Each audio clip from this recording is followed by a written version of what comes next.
लेकिन आज आप लोगों ने मुझे क्लीन बोल्ड कर दिया।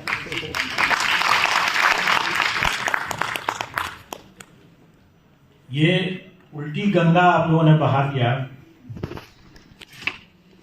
ये ऐसा क्षण है जो मेरे पास शब्द नहीं है इसके धन्यवाद देने के लिए। मैंने कभी सोचा भी नहीं था कि इस तरह का रिस्पॉन्स होगा।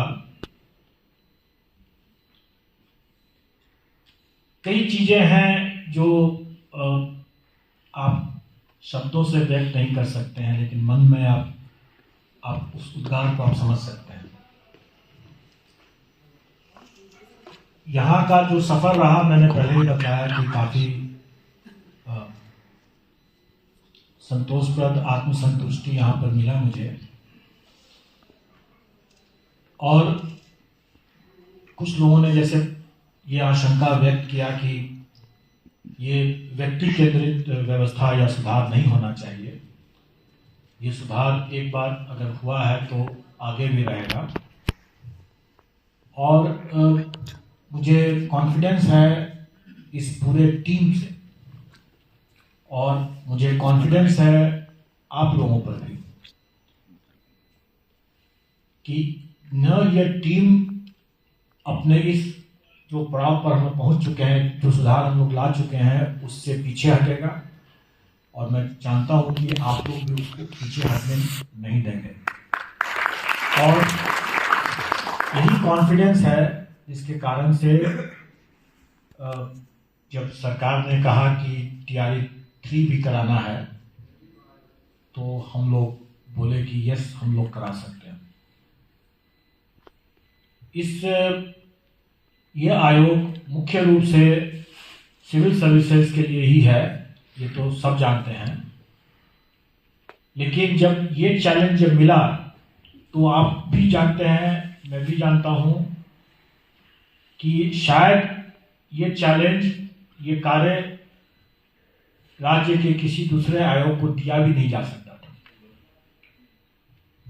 क्योंकि जिस लेवल पर ये आयोग पहुंच गया था, और ये निर्णय मैं समझता हूं कि हम लोग के इस आयोग के 75th फाउंडेशन डे, 75वें स्थापना दिवस के अवसर पर जो हम लोग का कार्यक्रम हुआ, जिसमें महामहिम राज्यपाल महोदय आए, माननीय मुख्यमंत्री जी आए, और उस समय तक मतलब 1 अप्रैल 2023 हमारा 75वां स्थापना दिवस था। और उस तारीख को जो हम लोगों ने कार्यक्रम किया, तो उस समय तक हम लोगों ने जो सिविल सर्विसेज की अपनी परीक्षाओं में जो सुधार कर लिया था, उससे ही उत्साहित होकर के, और वो कॉन्फिडेंस जो आया, जिसके कारण से सरकार ने शिक्षक भर्ती ये कार्यक्रम दिया। और हम लोगों ने जब शुरुआती दौर में, जब जैसे मैं बता रहा था कि ट्विटर हम लोगों ने आप ही के कारण से कुछ जो कन्फ्यूजन होता था लोगों के मन में, उसको दूर करने के लिए उसको फिर से एक्टिवेट किया और अपना उसमें मैसेज हम देना शुरू किए। तो शुरुआती दौर में जो ट्विटर पर जो रिस्पॉन्स आते थे वो काफ़ी नकारात्मक होते थे। यूट्यूब पर भी हम लोगों ने देखा था कि कई नकारात्मक रिस्पॉन्स ज़्यादा होते थे उस समय।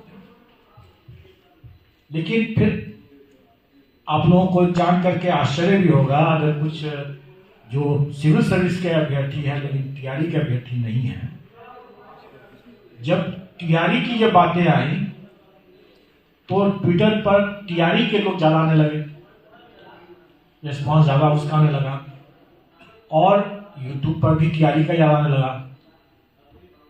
तो जब TRE का जब ज़्यादा रिस्पॉन्स आने लगा, तो उसमें शुरुआती दौर में जो रिस्पॉन्स आता था, as usual as expected, TRE के रिस्पॉन्स भी काफ़ी नकारात्मक थे।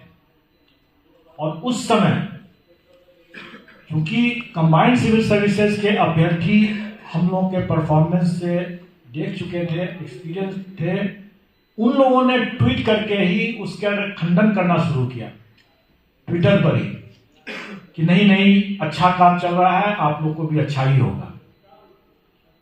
और आज हम लोग इस स्थिति में पहुंचे हुए हैं कि अब हमारी जितनी परीक्षाएं हो रही हैं उनका एक टाइम बाउंड तरीके से उसका रिजल्ट भी निकल रहा है। और इंटरव्यू की जो हम लोगों ने जो व्यवस्था किया कि इंटरव्यू खत्म होने के बाद तुरंत रिजल्ट। और आज भी आप देख रहे हैं, कल तक भी आपने देखा होगा कि हेल्थ डिपार्टमेंट का हम लोगों ने दो पोस्ट्स का कैटेगरी का हम लोगों ने रिजल्ट दिया। और हमारा ये कार्यक्रम चलता रहेगा। अब जितने भी रिजल्ट हमारे डिस्ट्रिक्ट आर्ट एंड कल्चर वाले, उनका भी और कितने तरह के हम लोगों ने रिजल्ट निकाला। जो कंबाइंड सिविल सर्विसेज के 68 का रिजल्ट के बाद इंटरव्यू के बाद निकलना शुरू हुआ, सारे के सारे हमारे जैसे ही इंटरव्यू खत्म हो रहा है रिजल्ट हम दे रहे हैं। इसमें कोई मैजिक वॉन्ड नहीं है, कोई जादू की छड़ी नहीं है। ये सब चीज एक बेटर प्लानिंग और उसका टीम वर्क से एग्जीक्यूशन। प्लानिंग हम लोगों ने ये किया कि जो काम हम पहले कर सकते हैं वो काम हम पहले कर लें, और जो काम हमको बाद में करना है वो हम बाद में करेंगे। जो काम हम पहले कर सकते हैं मतलब कि जैसे हमें डिसेबल लोगों का उनका डिसेबिलिटी सर्टिफिकेट के चेकिंग करने के लिए उनका मेडिकल एग्जामिनेशन कराना होता है, वो हम पहले करा लेंगे। मेंस के एग्जाम के बाद करा दिए हम। जब तक इंटरव्यू का टाइम आएगा तो उसके पहले हम मेडिकल चेकिंग करा लिया उनका। डॉक्यूमेंट वेरिफिकेशन का, प्री डॉक्यूमेंट वेरिफिकेशन का एक प्रोविजन कर दिया ऑनलाइन, ताकि वो जमा कर दें अपना डॉक्यूमेंट पहले ही। भाई आपका यही सब डॉक्यूमेंट आप इंटरव्यू में लेकर के आएंगे।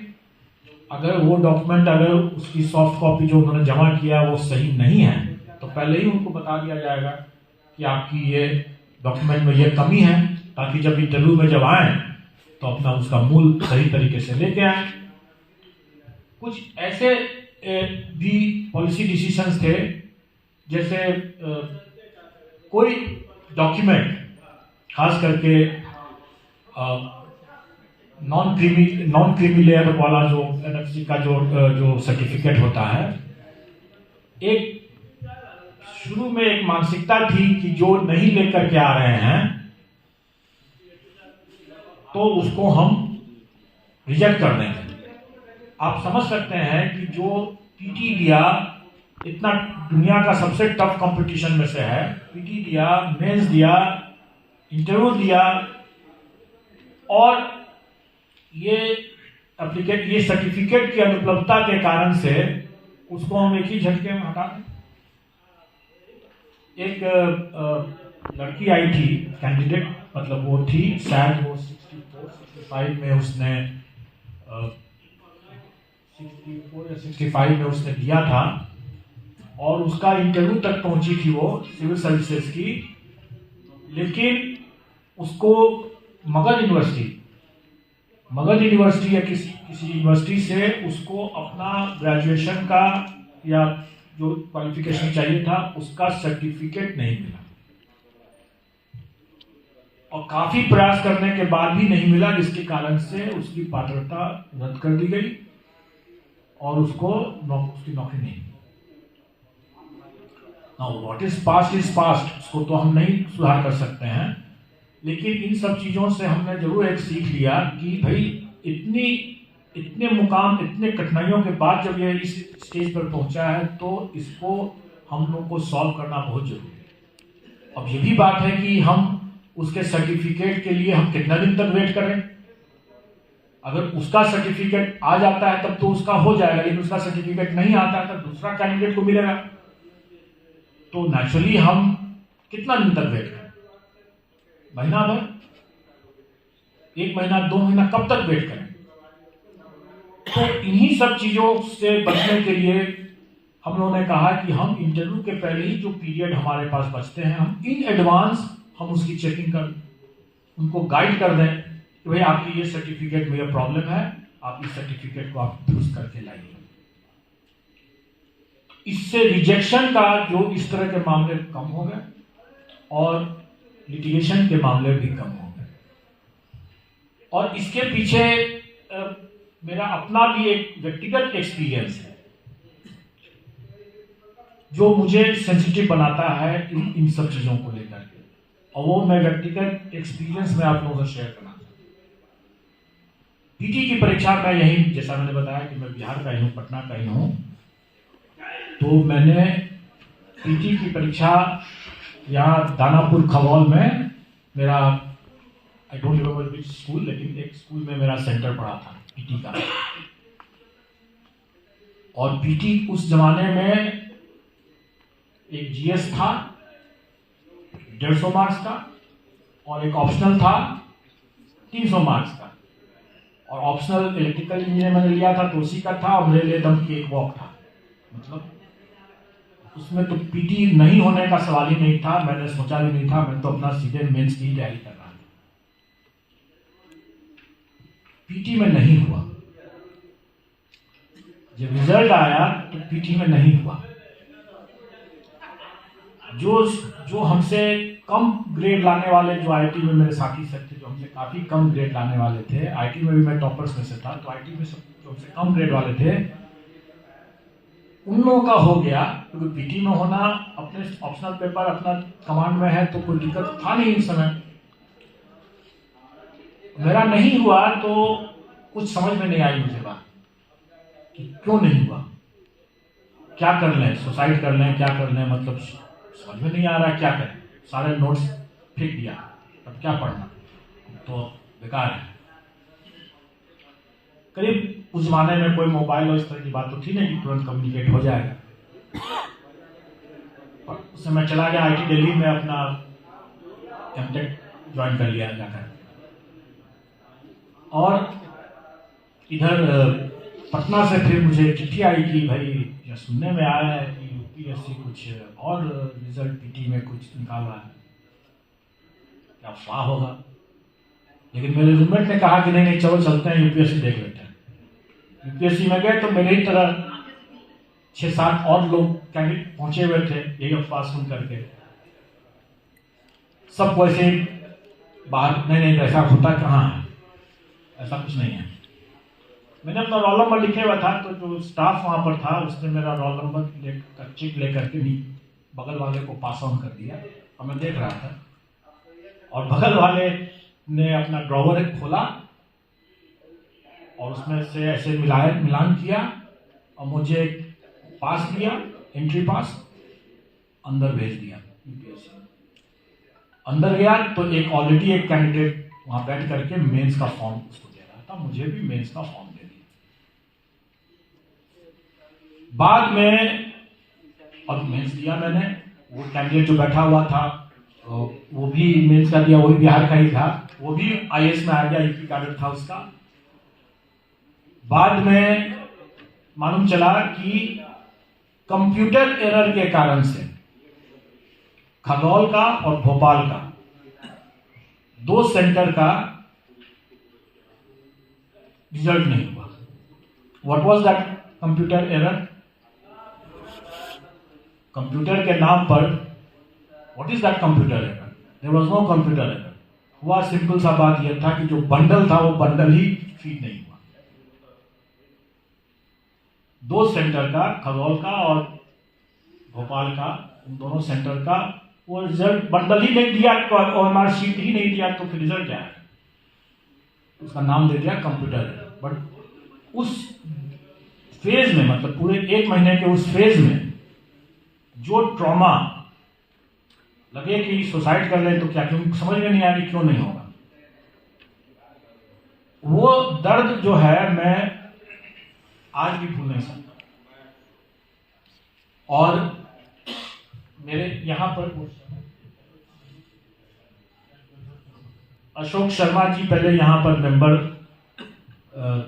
थे, 2022-23 में ही, शायद 22 में ही मैंने ज्वाइन करने के बाद वो 1-2 महीने के बाद वो रिटायर कर गए।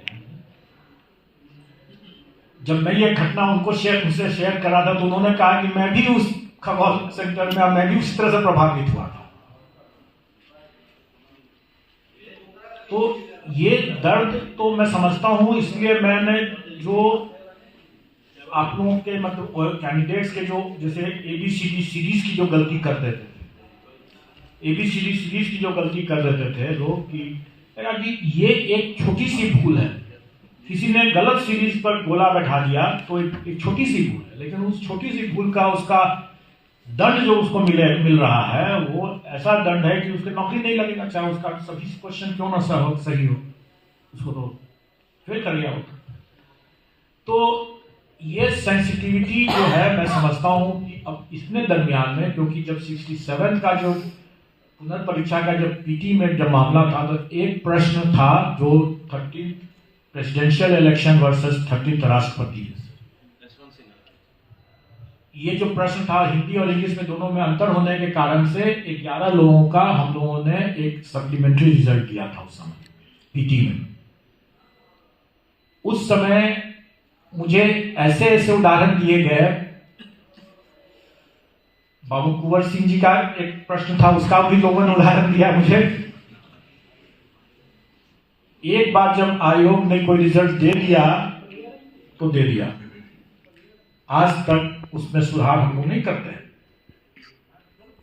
मैंने कहा कि ये देख के मक्खी कैसे नहीं लूं मैं, जब जान रहा हूं कि ये है तो कैसे इसको इग्नोर कर सकता हूं।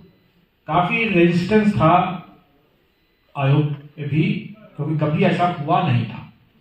बाबू कुंवर सिंह वाले मामले में काफी लोग बताते हैं कि जिस तरह का आर्गुमेंट दे करके अपने आंसर को डिफेंड किया गया, वो तो मतलब अब क्या कहा जाए, उसका मजबूरी है। लेकिन मैंने उसको कहा कि नहीं, ये चूंकि हम उस 11 कैंडिडेट को उसके अच्छे मतलब सही नॉलेज के सजा नहीं दे सकते, और यही कारण है कि उसी दृष्टिकोण से TRE 2 में जो भाषा अर्थांक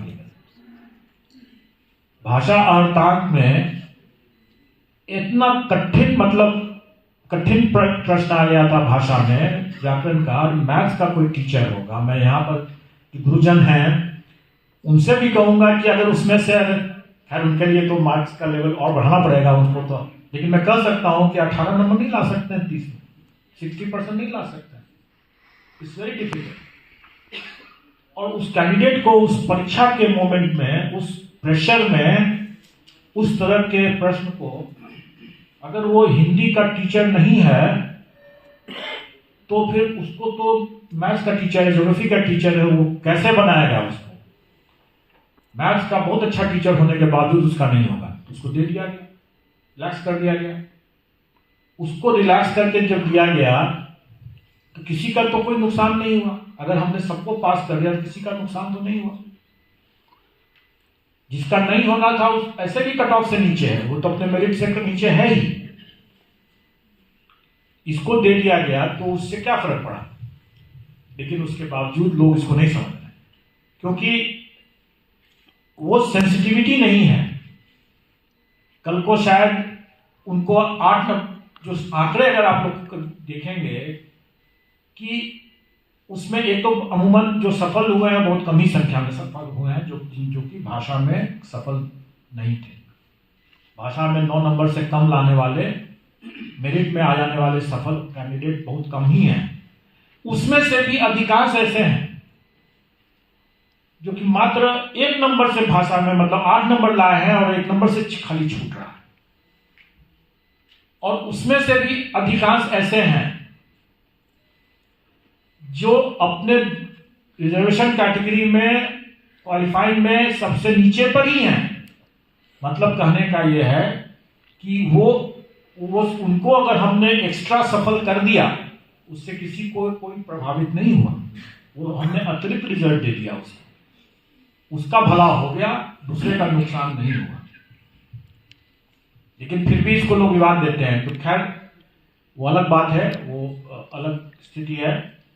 लेकिन जो सेंसिटिविटी के साथ आयोग ने अपने दायित्वों का निर्वहन किया, मैं समझता हूं कि जो टीम जो यहां बिल्ड हो गया, उस टीम बिल्डिंग में चतुर्थ वर्ग से लेकर के पदाधिकारी तक सभी लोगों का योगदान है।